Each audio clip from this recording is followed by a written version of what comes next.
sa baay nii loolu ñoo ngi koy def depuis 2011 man loolu ma ci jaax te je me demande loolu ban année la nar a jeex ban année la nar a jeex c'est depuis 2011 gars yaa ngi yuuxu rek depuis 2011 ñëw nañ pouvoir bi jël nañ pouvoir bi ne leen am jël leen toog seetaan def leen dara xam nga la leen fi def voté loi assemblée nationale sàcc suñu xaalis 5 milliards hein de 50 millions de 100 millions de 200 millions de 300 millions de 400 xam nga 500 millions sax dafa bëri 500 millions ak a bëri 500 millions 1 million ba 500 millions loolu sax bëri na mais du loolu du 1 milliard ñaari 500 millions du loolu tamit du 2 milliards ñoom dem nañ ba 5 milliards est-ce que 5 milliards xaalisu jàmbur xaalis boo leen moomul ñun daal am nañ nguur gi ñun daal am nañ assemblée nationale bi nañ voté lu ñu neex voté wu ñu fi ay loi góor jigéen de voté wu ñu fi loi pour que góor jigéen yi mooy loolu comme ni ñu ko waxoon ñoom ñoo ko fi waxoon ñoom ñoo ne woon bu ñu ñëwee au pouvoir li ñuy ñëkk def mais voté fi ay loi pour góor jigéen yi génnee ko voté wu ñu fi loi boobu noonu neewoon nañ ñoom injustice dootul amati Sénégal ba ñëwee ci nguur gi am assemblée nationale voté wu ñu fi loi boo xam ne day teg sénégalais yépp ci même justice de voté wu ñu loi ñoom loolu loi bu leen gën a intéressé xam nga ban la mooy fu ñuy tegee dil sénégalais yi xaalis time is money c'est normal première loi bim bam boum sénégalais yi waaw kaay leen ñu libérer Sénégal gars yi ñëw jox leen ñu assemblée nationale pour que ñu liggéey ñoom liggéey bu ñu gën a def fii mooy jël 5 milliards liggéey bu ñu gën a def billahi Sénégal ku ci mën a am wàll jëleel sa wàll nga jaay ko lu leer laa la fii amul kenn ku lay wax loo xam ne di nga ko mën a gëm ñii amul ku dàq soob ku toog naan jub-jubanti est-ce que kuy woote jub-jubanti dina voter loi pour pàccoo xaalis entre ñoom bàyyi yeneen 16 millions yi ci des mel ni ñoom moom Sénégal jub-jubanti nit buy woote jub-jubanti est-ce que kooku dina ñëw di voter ay loi lekk 5 milliards benn dëkk xaalis boo xam ne impôt wu sénégalais yépp la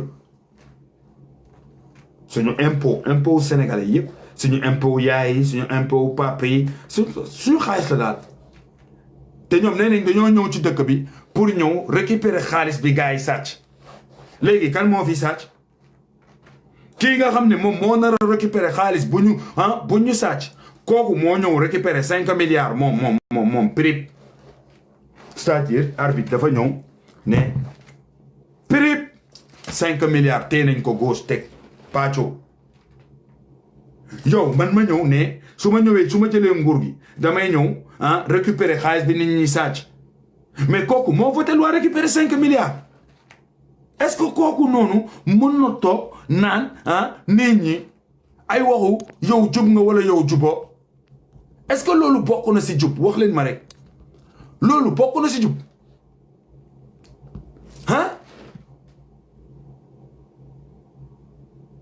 est-ce que loolu sans papier la Alioune Alioune Mbappé Sow est-ce que loolu ça a quelque chose à voir avec les sans-papiers dañ la poser benn question réponds Alioune ok léegi ñu ne léegi sénégalais yi ñii te xooleen de waa Pastef ñoo toog naan kan lañ wax man Californie ak ñeneen képp ku jub même nationalistes yi sax traité nañ leen de mercenaires nee nañ nit ñi dañ leen di fay te pourtant Sénégal bu muy Sénégal benn parti lañ fi gis ñuy xuloo parce que dañ leen fay mais ñoom la kan moo fi doon xuloo ndax 120 millions yi seddoo 120 millions di xasante ci internet bi mais ñoom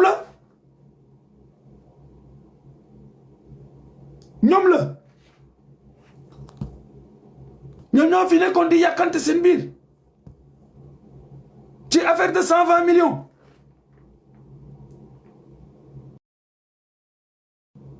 Alors quand moo fi mercenaire léegi monsieur nee nga on ne dépense pas comme vous. Maintenant dis-moi, qu'est-ce qui justifie les dépenses des 120 millions et des 5 milliards? Yéla yow de xamoon naa dig ma jël. Non, parce que non, c'est pas une question de waxtaan. Je t'ai pas pris à cause de ça. Je t'ai pris pour ce que tu as écrit en bas. Nous, on ne dépense pas. Non, on ne dépense pas pour rien. Les 5 milliards, si qu'est-ce au Sénégal, qu'on dépense pour l'an?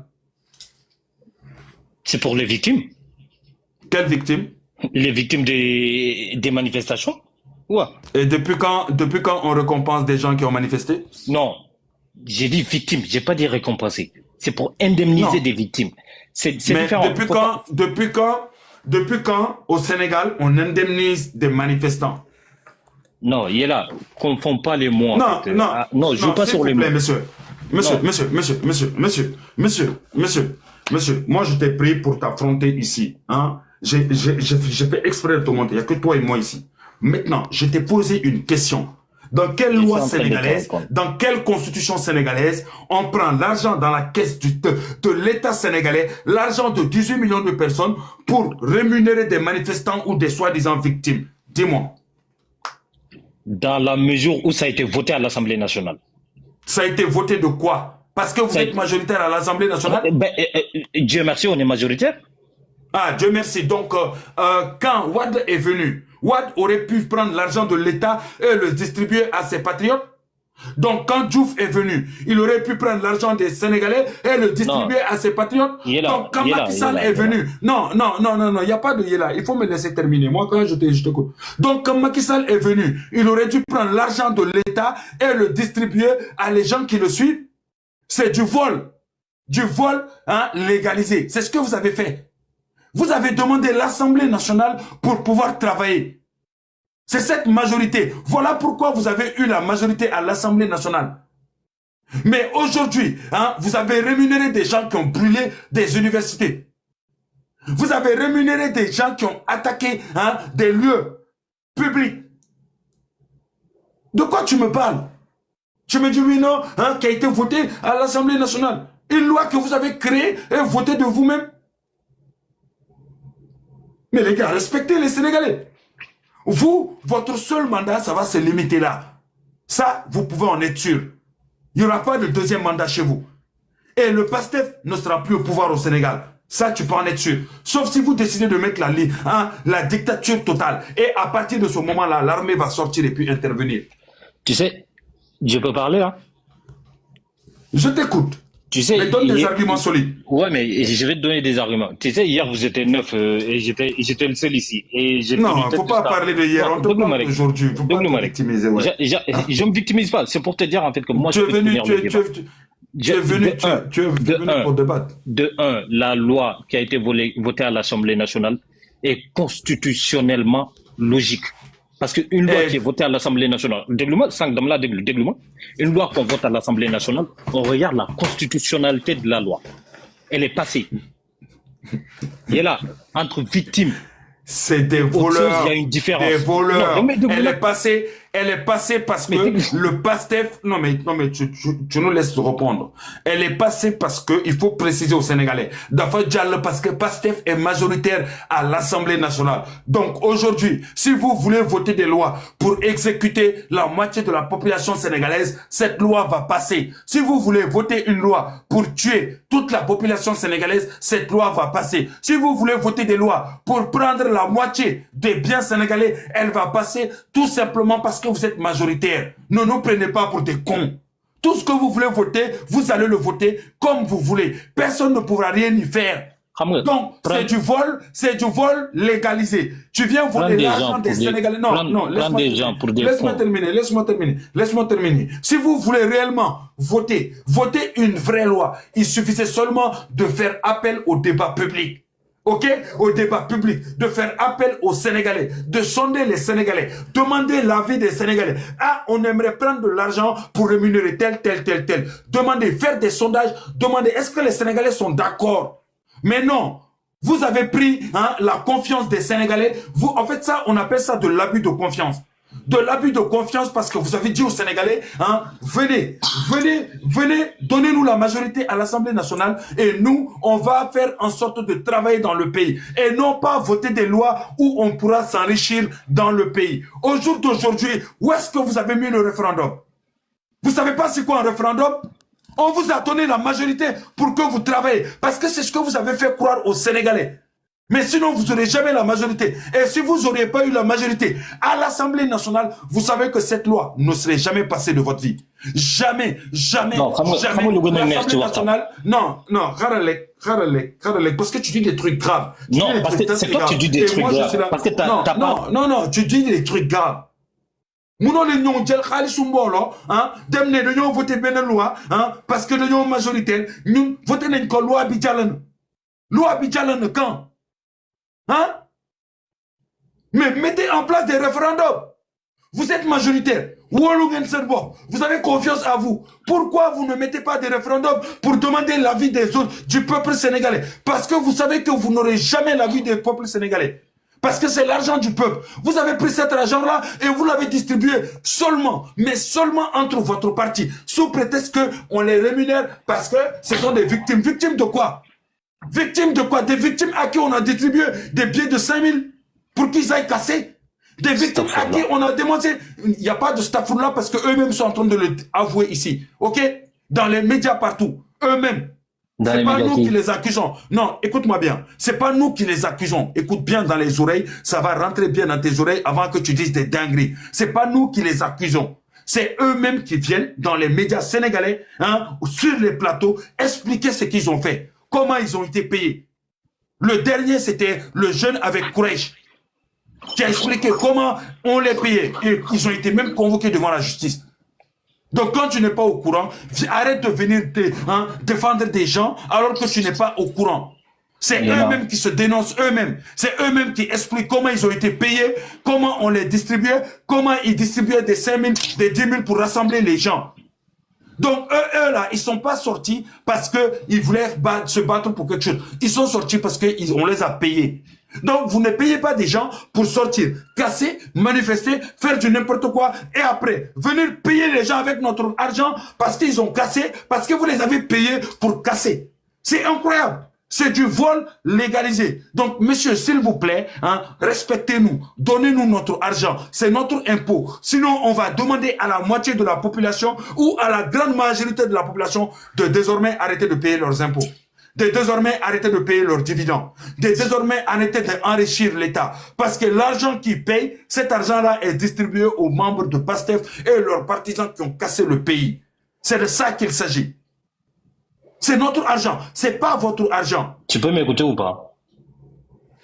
Tu sais, le plus intéressant en fait dans une discussion, c'est que tu laisses en fait l'autre parler. Parce que monsieur, s'il te plaît, pas dans un débat, tu vas pas me dire comment débattre. Sinon, moi, on va pas s'entendre. Un débat, c'est comme ça. On va pas s'entendre. Quand tu dis tes dingueries, nous, on va pas perdre notre temps. Toi, tu as zéro société au Sénégal. Toi, tu n'as rien au Sénégal. Toi-même, tu as dit que tu vas arriver au Sénégal bientôt. Donc ceux qui sont au Sénégal, qui payent au Sénégal, qui embauchent des gens au Sénégal, qui payent leurs impôts au Sénégal, là, c'est eux là, tu vas pas venir parler devant eux. Parce que toi, on n'a pas mis ton 5 francs là-dedans. 1 franc t'appartenant n'a pas été mis là-dedans. Voilà pourquoi tu es en train de parler. Et ceux qui disent va travailler là, attendez que j'ai épousé votre mère ou vos sœurs. Attendez que je passe des nuits avec elles et que je ne leur donne pas des dépenses. Là, vous allez venir me parler de mon travail. Parce que moi, mon travail, ça ne vous intéresse pas. Intéressez-vous le Sendai, intéressez-vous le Senbai. Est-ce que l'autre c'est clair? Te du mak sen yaay, te du mak sen sœur. Du man maa leen di 4 matin, midi et soir. Donc, sen bay, ngeen di naan dama liggéey. Seeni frère, seeni beau-frère, ngeen di naan dama liggéey. Pas man. Man su ma liggéeyee du ma dundal sen day, du ma dundal sen bay, du ma dundal sen benn waa kër. Est-ce que c'est clair? Donc, amuloo leen benn njëriñ. Voilà. Comme ça, c'est clair. Maintenant, ramenez-nous des des vrais arguments au lieu de raconter votre vie de merde. Parce qu'on sait que la plupart d'entre vous, chômage, moo leen di rey. Looloo tax 5000 jaral na leen lakk ay université, jaral na leen rey seen propre frères et sœurs, jaral na leen jël ay jeunes, teg leen ci mbedd bi pour que ñu jël ay cocktail molotov, di lakk ay bus, ay kii 5000, 10 000 ñu jox la ko ngay dem lakk ay bus. Foog nga doon doomaram loo xam ne ay millions lañ ciy def yow ñu fay la 5000 ñu ne la dama lakk nga dem lakki.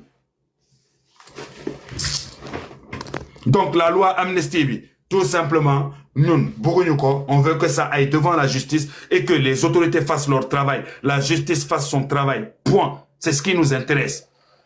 Le reste, ça nous intéresse pas. Et nos 5 milliards, vous allez le rembourser. Que ce soit dans cet état-là ou le prochain état qui va se mettre là, chacun d'entre vous sera en état d'arrestation et chacun d'entre vous va rembourser notre argent. Parce qu'on va pas laisser des gens qui ont brûlé notre pays venir prendre notre argent, se faire rémunérer avec ça. Lolo duñ ko nangu. Monsieur Magnang ñu ngi lay déglu après ñu wàcc ci Khalifa.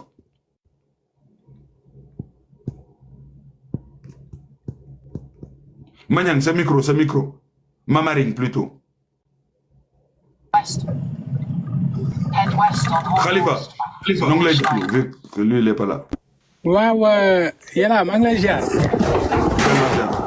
di ziar gars yi ñuy teewlu yëpp di rafetlu waxtaan bi. waxtaan bu am solo donc liñ ciy apporté rek ma ne liñ ciy apporté rek mooy wax ne état du Sénégal li nga xamante ne moom lañ def c'est du vol te nag ñoom ñoo war a déterminer qui est victime ou pas loolu justice moo koy def te justice defu ko ñoom ñoo xool ay boy yoo xamante ne ñoom ñoo leen doon tàlloo di leen yàqloo di leen defloo ay bêtises pour nag calmer boo yooyu via des boo yoo xamante ne état du Sénégal dafa mën ay enquête infiltrer leen ba jàppoon ci ñu bari biñ leen yóbboo nag teg leen ci yoon ba ñu garder leen foofu ba loi dem amnistie bi ñëw ñu bàyyi leen boo yooyu nag ñoo commencé bëgg doon di former waat beneen groupe de WhatsApp di wax war a dénoncer ay mbir affaire yooyu nag pour gars yi noppiloo leen moo tax ñu jël leen dàmp leen lii mooy réalité bi mais du loo xamante ne nii te loolu def nañ ko génne ci xaalis bu ñu décaissé parce que y a eu 108 millions ak nangam booy génn di ci wax ak yooyu finalement ñu dem assemblée nationale ne dañuy génnee 5 milliards pour jéem a fexe ndàmp ay nit te du ñoom ñi ñuy waroon les vraies victimes ñooñu du parti Pastef moo ko war a déterminer te parti Pastef ñoom ñoo créé loolu via une personne boo xamante ne moo chapeauté loolu yëpp. muy Ousmane Sonko parce que moo génnee boy. mais les vraies victimes mooy ñu ñàkk seen magasin. les vraies victimes mooy ñi nga xam ne dañoo ñàkk seen liggéey. les vraies victimes mooy ñi nga xam ne dañoo ñàkk seen i njaboot. les vraies victimes mooy ñi nga xam ne dañ leen empêché dem liggéey. les vraies victimes mooy ñi nga xam ne dañoo ñàkk seen liggéey ñooñu ñooy victimes yi. ñi si des yëpp ci kanamu yoon lañ war a dem wuyu ji point. effectivement et c'est ça que l'État du Sénégal avait réussi donc nag ñun par exemple li nga xam ne moom la ñuy wax.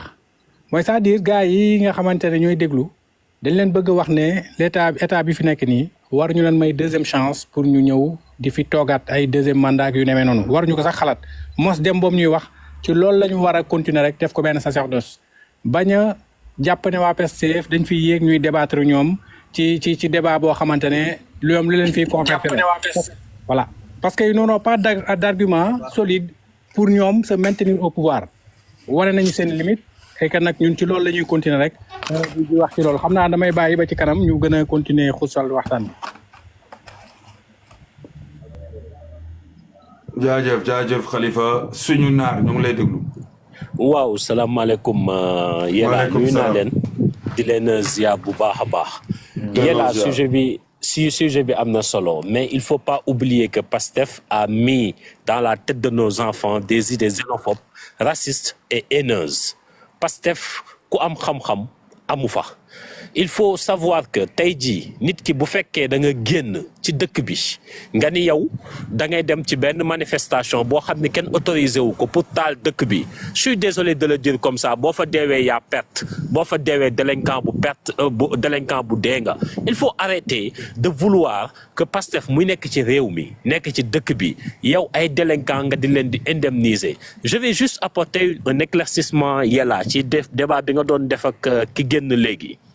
Il n'y a pas une loi qui a été votée concernant l'indemnisation dañ ko forcer nit ñi c'est un décret boo xam ne moo génnee présidence dama ko bëgg a préciser décret bu génnee présidence la ni kat dañ leen di indemniser Amadou Ba il fait le tour des plateaux pour dire que du indemnisation assistance la kon nag Pastef kan la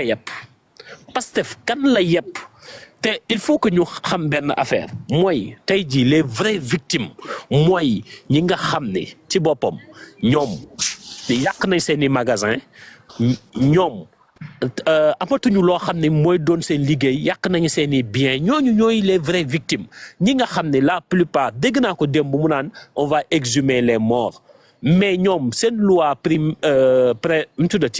interprétative bi loi bi xam nga lan la lenn kese la pour sang seeni njaboot kese waaw boo déggee ñu naan ay crime de sang ñoom ñooñu tey jii dañuy wax abrogation totale Pastef kuy wax dëgg nekku fa kuy wax xam-xam nekku fa ñoom tey jii li waa ji wax léegi rek Khalifa mooy moos dem débattre ak ñoom sax parce que amuñu argument saaga lañu xam kese amuñu argument yow ñu jox la réew mu toll ni mel ni Sénégal tey jii suñu premier ministre ban njariñ la ñu amal amul benn njariñ Sénégal réew mu toll ni Sénégal dafa am foo xam ne dafay toll les gens ils sortent les autorités dañuy dem uti ji xaalis ñëw gérer réew mi mais léegi réew mi mënuñ ko gérer koor gaa ngi nii dëkk bi metti na mais lépp moo tax nag il faut qu'on soit ñun ñëpp ci benn diine ci benn logique boo xam ne mooy que ni nañ mos dem et que il faut qu'ils arrêtent de venir nous sortir amuñu argument il y a personne qui a un argument à Pastef qui peut défendre ce qui est en train de se passer il faut que sénégalais yi continuer xeex ko man daal loolu laa doon intervenir pour wax ni ñoom ci boppam ce sont des idées haineuses racistes et xénophobes loolu moo am Pastef leneen amul Pastef. jaajëf merci suñu naataange merci suñu naataange merci beaucoup Zos Nji ñoo ngi lay déglu Zof Nji ñoo ngi lay déglu Zof Nji sa micro. yàlla.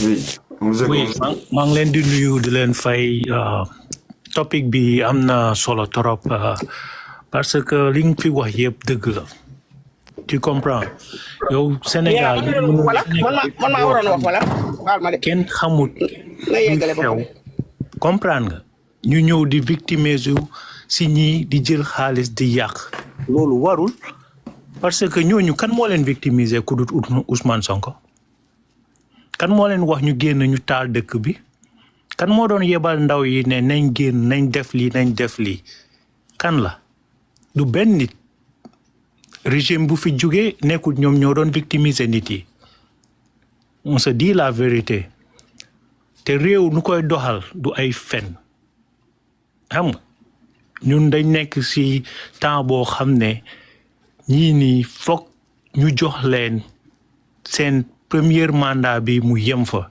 Sénégal foog ñu yeewu xam luñ bëgg ak fan la dëkk bi war a dem ñu xam ne ñii mënuñ yóbbu suñ dëkk bi kanam dañ waxante dëgg rek su dëgg jotee Ousmane Sonko yow doo mun a toog plus de fu mu nekk nii mu ngi dem ci 1 an xam nga depuis buñ toogee nañ wax sénégalais lan lañ def ci dëkk bi lan lañ apporter dëkk bi loolu tey jàpp nañ kii topp nañ kii mais nañ liggéey loolu moo am njëriñ parce que Sénégal ñëpp a ko bokk ku nekk dafa am baat waaye yow doo mun a toog benn nit nga jàpp nit yi di leen ping pong fu la neexee parce que yow si régime bu passé nga bokk rek dañ la war a xooxatal loolu moo fi war a jeex